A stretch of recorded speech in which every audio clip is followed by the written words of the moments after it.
क्या इंडिया ने फैंटा लगाया है, क्या इंडिया ने कंप्रिहेंसिवली ये जीता है, लेकिन India hats off to you man, you have done a wonderful job. India became a very formidable bowling attack and as a batting unit, और फील्डिंग तो अच्छी करते ही करते हैं। इस वक्त क्रिकेट का मजा सिर्फ भारत ले रहा है, बाकी सिर्फ खेल रहे हैं। भारत की शानदार फतह और रिकॉर्ड साज फतह, स्ट्रेट सीरीज विन, बहुत बड़ी एक फतह है, इसलिए कि मेरे हिसाब से टेस्ट क्रिकेट आप तभी जीतते हैं जब आप 20 विकेट्स लेने के काबिल हो जाते हैं, और भारत इस वक्त दुनिया की बेस्ट बॉलिंग अटैक है, इसलिए कि सारे बेसिस कवर करें, स्पिन में भी, पेस में भी, बिहाइंड द स्टंप्स भी, फील्डिंग भी शानदार, जानदार परफॉर्मेंस। क्या कहने। तो अब इतना इमेंस प्रेशर डाल दिया है, इतना इमेंस प्रेशर बांग्लादेश पे कि उनके होशो हवास उड़ गए, उनके होशो हवास उड़ा दिए हैं इस तरह की बैटिंग के, और अब इस प्रेशर में से निकलेगी नहीं है बांग्लादेश। और अब ये इंडिया का ही मैच है, और इंडिया ही इसको बिल्कुल जबड़े में हाथ डाल के निकालना मैच को, इसको कहते हैं। टेक्निकली तो आप देखें ना, 2 दिन के अंदर खत्म हो गया। इंडिया वर्सेस बांग्लादेश का मुकाबला नहीं है, ये इंडिया वर्सेस टाइम का मुकाबला है। इंडिया ने टाइम को डिफीट कर दिया, एक ऐसे टेस्ट मैच में विक्ट्री हासिल करने का जिसको डे 3 के इख्तिताम पे कहा जा रहा था, तो डलनेस का शिकार हो चुका है। रोहित शर्मा ने अपनी रिलेंटलेस और स्ट्रेटेजिक थिंकिंग और कप्तानी के थ्रू ये पॉसिबल करके दिखा दिया कि भाई साहब, अगर 2 दिन आपके पास बचे तो हम 1.5 दिन में भी जीत सकते हैं। उन्होंने जिस तरीके से इस मैच को अपनी तरफ लेकर आए हैं, ये सिर्फ और सिर्फ इंडिया कर सकता था, ये कोई और नहीं कर सकता था। ये बोलने पे हम मजबूर है, हमें बोलना पड़ेगा, ये सिर्फ और सिर्फ भारत की टीम ही कर सकती थी और कोई टीम नहीं कर सकती थी। तो मुझे लगा कि इंडिया ने ठीक ठाक किस्म की फैंटी लगाते हुए और कॉन्फिडेंस को बूस्ट करते हुए हाईली कॉन्फिडेंट टीम बनते हुए जा रहे हैं इनके। तो कप्तानी रोहित शर्मा की इंप्रूव हुई, 1.5-2 साल से घुमा हुआ रोहित शर्मा अभी प्रेजेंट है, और बेहतरीन मैनेजमेंट के साथ उनकी मैनेजमेंट और कैप्टनसी दोनों मिलकर बेहतरीन फैसला कर रहे हैं। आ रहा हो कि इस बांग्लादेश की टीम का और इस इंडिया की टीम का एक भी कोई खेल का ऐसा सेगमेंट नहीं है कि जिसमें कोई मुकाबला नजर आ रहा हो। हर डिपार्टमेंट ऑफ खेल में बहुत ही आगे हैं, गैप भी भारत ले रहे हैं, बाकी सिर्फ खेल रहे हैं। आप उनकी बॉलिंग उठा के देखिए, उनकी बैटिंग उठा के देखिए, अब तो फील्डिंग भी उनके ऐसी है कि लोग मिसाल देने लगे हैं कि भाई इनके तो बॉलर्स भी अच्छे कैचेस पकड़ते हैं। और ये T20 वनडे टेस्ट हर फॉर्मेट के अंदर दुनिया के हर टीम के खिलाफ, दुनिया के हर कोने में जाकर ये टीम इंडिया प्रूव कर रही है। सब कहते थे कि ये घर में बहुत अच्छा खेलते हैं, मगर अब तो ये हुआ कि ये घर के बाहर भी अच्छा खेलने लगे, और घर के अंदर कैसा खेलना है ये सबको भारत से सीखना होगा, और शायद हमें तो बहुत ज्यादा सीखना होगा, क्योंकि हम लगातार अपने घर के अंदर हार रहे हैं। 2 बरस हो चुके हैं हम जीते ही नहीं है, 2 बरस हो चुके हैं, और भारत को बरसों हो गए अपने घर में कभी हारे हुए को। और अब खेल किनसे रहे हैं? उस टीम के खिलाफ जो आपको कद में शायद छोटी नजर आती है, मगर उसके बारे में ये कहा जाता है कि स्पिनर्स बहुत अच्छा खेलती है। ज्यादा जब चौथा दिन खत्म हुआ कानपुर का, मैंने बोला था कि स्पिनर्स की हुक्मरानी रही चौथे दिन में, 18 विकेटें गिरी, जिसमें से 12 स्पिनर्स ने ली थी। और साफ है कि 5वां दिन स्पिनर्स का होगा, और भारत के स्पिनर्स दुनिया के बेस्ट स्पिनर हैं, और बांग्लादेश इनके सामने टिक नहीं पाएगा। मगर मुझे भी इतने वसूख से नहीं पता था कि बांग्लादेशी बैटर्स इतनी जल्दी उनके सामने गिरेंगे, अंदाजा नहीं था मुझे था कि कम से कम कि थोड़ा सा टी सेशन तक तो लेके जाएंगे, मगर ये तो 2-3 घंटों के अंदर कहानी सारी साफ करके रख दी भारतीय बॉलर्स ने। और एक तो बात तय है, पिच बॉलिंग हो, पिच स्पिन की हो, पिच फास्ट बॉलर की हो, ये 2-4 विकेटें तो बुमराह की खाते में होती है ना जेब में, बाकी गिन लो आपस में किसने कितनी विकेट्स लेनी है। आप उनकी इकोनॉमी उठाएं, 1.33 की इकोनॉमी है, एक स्पिन ट्रैक के ऊपर, एशियन ट्रैक के ऊपर 1.33 के, और बाकी भी उठा के देखें, ऐसा बॉलर है रन भी नहीं देता।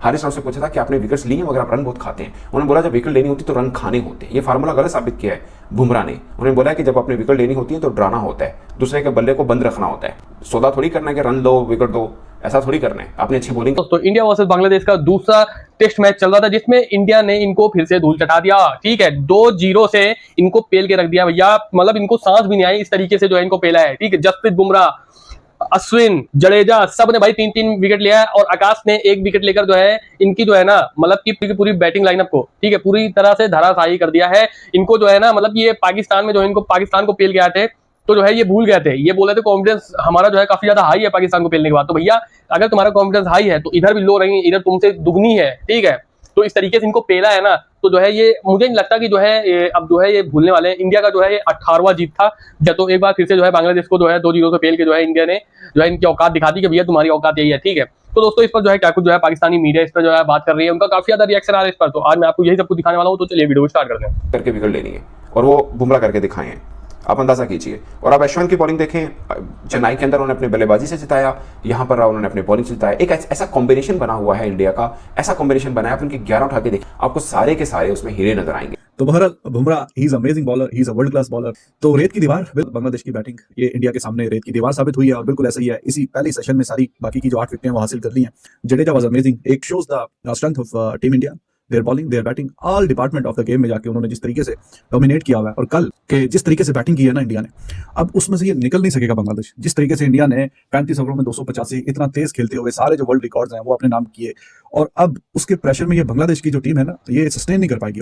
लेकिन look at the bowlers, Bumrah world number 1 bowler, Ashwin और जडेजा दुनिया की सबसे बेहतरीन जोड़ी, तो उनके सामने वैसे ही आप नहीं टिक पाते। और जब आपको पता हो कि आप बिल्कुल दीवार के साथ इंडिया की बैटिंग ने आपको लगा दिया, तो फिर तो कोई चांस था भी नहीं, कोई चांस था भी नहीं। और यहाँ पे बिल्कुल भी कोई सरप्राइजिंग बात नहीं है। कल तो अब इतना इमेंस प्रेशर डाल दिया है, इतना इमेंस प्रेशर बांग्लादेश पे कि उनके होशो हवास उड़ गए, उनके होशो हवास उड़ा दिए हैं इस तरह की बैटिंग के, और अब इस प्रेशर में से निकलेगी नहीं है बांग्लादेश।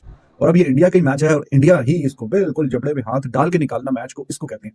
टेक्निकली तो आप देखें ना, 2 दिन के अंदर खत्म हो गया, क्योंकि पहले दिन का एक सेशन का खेल हुआ था, फिर बारिश, फिर दूसरा दिन भी बारिश की नजर, तीसरा दिन भी बारिश की नजर, कल एक दिन मैच हुआ। तो टेक्निकली एक दिन के पूरे मैच, एक दिन का जो खेल हुआ है, उसी के अंदर इंडिया ने स्टैंप डाल दिया, अपनी अथॉरिटी स्टैंप की, और इस मैच पे भी स्टैंप लगा दी कि हाँ जी this is over match.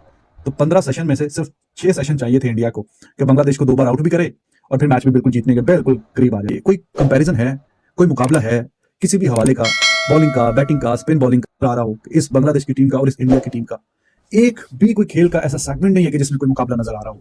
Her department of खेल में बहुत ही आगे हैं, गैप भी बहुत ही ज्यादा, जमीन आसमान का फर्क नजर आ रहा है। इतने बुरे तरीके से इतना वन साइडेड मैच करके, और इसको आप कहें कि स्टैंपिंग अथॉरिटी, तो चलो वो तो फिर भी थोड़ा रिस्पेक्टेबल सी बात होती है कि अपनी अथॉरिटी स्टैंप की है। ये तो कुछ ऐसा है कि जैसे कि किसी की इंसल्ट करना, बेइज्जती करना कि हाँ जी यार तुम लोग तो, हमें तो लगा था कि वाकई कुछ अच्छी टीम बन गई, तुम तो उस पहले से भी गए गुजरे हो, तुम तो बिल्कुल ही फारग हो, तुम्हारा तो कोई हिसाब किताब ही कोई नहीं है कि जो हमारी टीम इनसे वाइट वॉश हो गई है, इनसे। तो बांग्लादेश की टीम का जो लेवल है वो तो उधर ही है जहाँ पे खड़ा हुआ था, जैसे वो पहले थी वैसे अभी है। तो इसका मतलब है पाकिस्तानी और बुरी हो गई है, और भी घटिया हो गई है, और भी बेकार टीम हो गई है, वरना तो आपके सामने है, सारी सूरत आपके सामने है।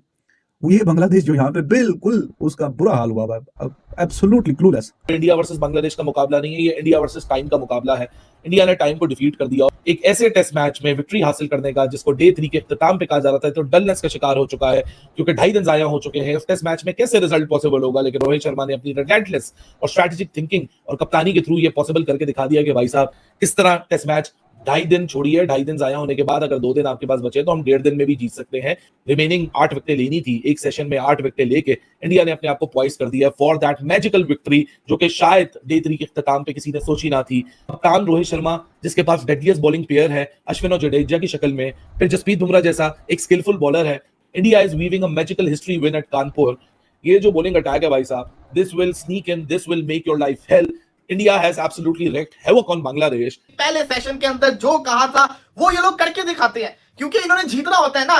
और या बुमराह बॉल को पकड़ते हैं, सामने वालों के हाथों कांपने लग जाते हैं। देखा है, नोट किया है, इस मेहदी हसन मिराज जो बुमराह के हाथों आउट हुआ, उसके खिलाफ जिसे कहते हैं ना, वो मेहदी हसन मिराज पाकिस्तान को कैसे मार रहा था, उसने हर इनिंग्स में 50 स्कोर किया क्योंकि उसको डर नहीं था। लेकिन जैसे ही बुमराह आया उसको डर लग गया, तो उसके पांव कांप रहे थे। बुमराह किसी के पल्ले पड़ता ही नहीं है। बुमराह अगर स्लो वन भी ऐसे फेंक देगा ना, उसका खौफ ही इतना होता है सामने वाले के ऊपर कि उसके डटके मारे उसको हिट कर ही नहीं पाता वो, और आउट हो जाता होता है। ये है बुमराह रियल, जो कहते हैं ना टेरर, किसी बॉलर का टेरर होना, वो होता है जिसको कहते हैं ना बुमराह का। दिखाया उसने, 3 विकेट लेके गया बुमराह। ये प्रेशर था जो इंडियन बॉलर का खौफ था, जिसने आज बांग्लादेश को मरवाया। शाकिब को तो क्रिकेट खेलना ही भूल गई है, ये सीधा कैच दे रहा है। ये टेरर है, इंडिया का टेरर आया हुआ है इनके ऊपर, साफ दिख रहा था इनके बॉलर्स का। उनको पता था कि हम नहीं जीत सकते, हम नहीं सर्वाइव कर सकते, वो आउट हो जा रहे थे। और वो हमें शो करवा रहे हैं। वो जो उन्होंने एड बनाया था ना इनके ब्रॉडकास्टर ने कि बदला लेना, हमारा बदला लेना, इंडिया इंडिया करेंगे, हम इंडिया इंडिया करेंगे, याद आया वो एड जिसको कहते हैं ना हमारी एक तरह से तौहीन थी, लेकिन उन्होंने पूरा का पूरा बदला हमारा ले लिया। ये होती है क्रिकेट, इसको कहते हैं क्रिकेट। ये जो ब्रांड ऑफ क्रिकेट खेल रहे हैं, इसको आप लफ्जों में बयान नहीं कर सकते। ये अनडिस्क्राइबेबल ब्रांड ऑफ क्रिकेट खेल रहे हैं कि आप इसको क्या नाम दोगे।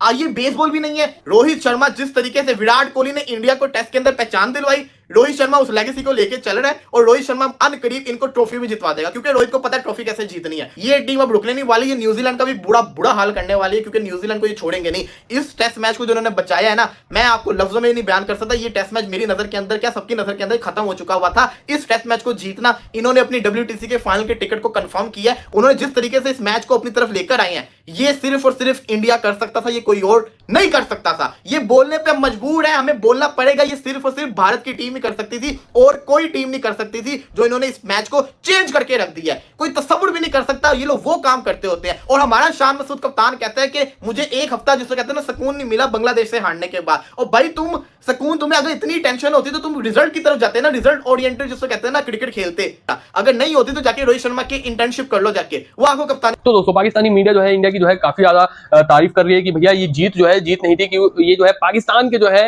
मुंह पे एक थप्पड़ था, क्योंकि जो है यही टीम जो है पाकिस्तान में शेर बन के गई थी और यहाँ पे भारत में जो है भीगी बिल्ली बना दिया इनको। ठीक है, मतलब इतनी गंदी तरीके से इनको पेला है 2-0 से कि मतलब इनको सांस भी नहीं। और मैंने जो है बहुत सारी वीडियोस में पहले भी मैं कह चुका हूँ कि भैया ये बांग्लादेश जैसी टीम जो है इंडिया के सामने टिक नहीं पाएगी और जो है ये जो है धराशायी हो जाएंगी। ठीक है, कभी नहीं जीत सकती, जो है लिख के देता हूँ, मैंने ये बात बोला था और वो बात सच हो गई। ठीक है, 2-0 से पूरी तरीके से व्हाइट वॉश करा है भैया, अपने बेटे का बदला ले लिया है इंडिया ने।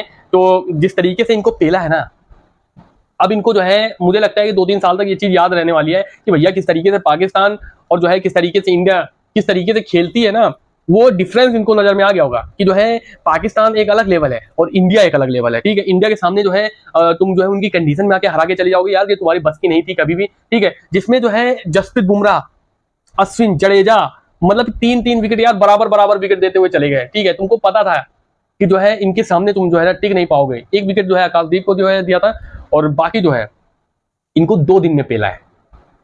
2 दिन में इनको जो है पूरी तरीके से जो है पेल के रख दिया है। इनको जो है किसी एंगल से जो है बचाया नहीं है। ठीक है, पहले मैच में इनको जो है पूरा दिन जो है इनको खेलने भी नहीं दिया और जो है उसमें इंडिया ने अच्छे खासे रन भी बना लिए और दूसरे दिन में इनको जो है दूसरी पारी भी समाप्त करके इनको जो है पेल पाल के हटा दिया। ठीक है, इतने गंदे तरीके से हारने के बाद जो है अब मुझे लगता है कि जो है अभी दोबारा ये बात नहीं बोलेंगे कि जो है इंडिया के सामने जो है हम जो है डोमिनेट करेंगे इंडिया। अबे तुमने तो हल्का सा भी डोमिनेट नहीं किया इंडिया को। ठीक है, उस लायक थे ही नहीं तुम जो है इंडिया को डोमिनेट कर पाओ। और ये बात मैंने बहुत पहले बोली थी कि भैया बांग्लादेश जो है ना एक बहुत छोटी टीम है, जो इंडिया के सामने जो है ना मतलब वही हाथी और चींटी वाली बात हो जाएगी। ठीक है, कि इंडिया के सामने जो है तुम जीत नहीं पाओगे, बेशक से लड़ो, लड़ने में कोई बुराई नहीं है, लेकिन हारना जो है तुम्हारा स्वाभाविक था इंडिया के सामने। तो दोस्तों मेरा खुद का तो इस वीडियो पे यही मानना था, लेकिन आपका इस वीडियो में क्या राय है आप कमेंट बॉक्स में जरूर बताइएगा। आज की वीडियो में इतना ही था। वीडियो पसंद आया वीडियो को लाइक और शेयर दबा के करिए, उस चैनल को भी कर लीजिए सब्सक्राइब। मैं मिलता हूं अगली वीडियो में, तब तक के लिए नमस्कार, जय हिंद, जय भारत।